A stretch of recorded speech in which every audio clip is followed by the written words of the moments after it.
This is the Soft Top Convertible Hood for the Jaguar XK120 Open Two-Seater Roadster model.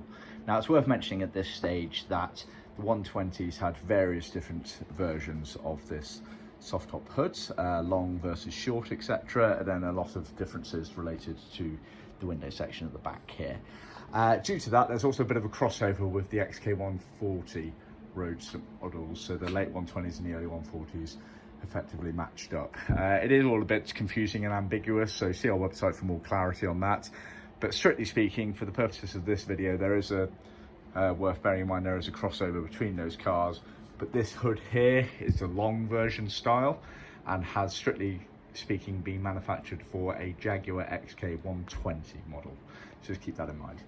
So this has been done in Camel Mohair Deluxe Canvas, and it's sewn all to original spec, edged majority of the way around, apart from on the very front header rail section. There you get the side gutter channels overlap sewn in that go over the side window side screen areas. Obviously there's a lot of French seam darts put into the hood at the back here, which is fairly standard for any soft top. That obviously allows it to sit correctly over the hood frame bars that go from side to side.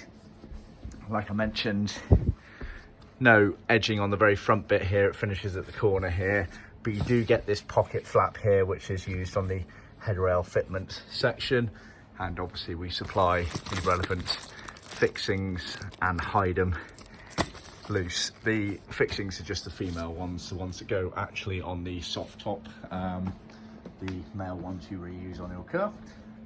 And you can see obviously it has the reinforcing elements going all the way around the perimeter there, and this flap at the back here where it's fitted onto the rear deck area of the car. Now to talk about the window section, you can see this one's got a zip here.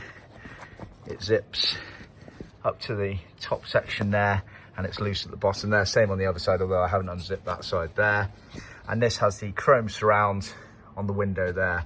Now it's worth bearing in mind, and do go to our website for full details on this, but they had various different versions of this window at the back here. It's all related to the size of the window, the material the window is made from, either plastic or glass, whether it had the chrome finishes or not, and then also the zip section, and that's a case of did it have a zip, didn't it have a zip, and if it did have a zip, was it a zip up or a zip down version? Like I say, bit of a minefield. So see our website for details on that. Yeah, these are sold outside of the trim kits. They're always an optional extra, and it's worth considering the tonneau cover and the side screens and side screen storage bag if you're getting this part here, so it all matches up. See our website for more details.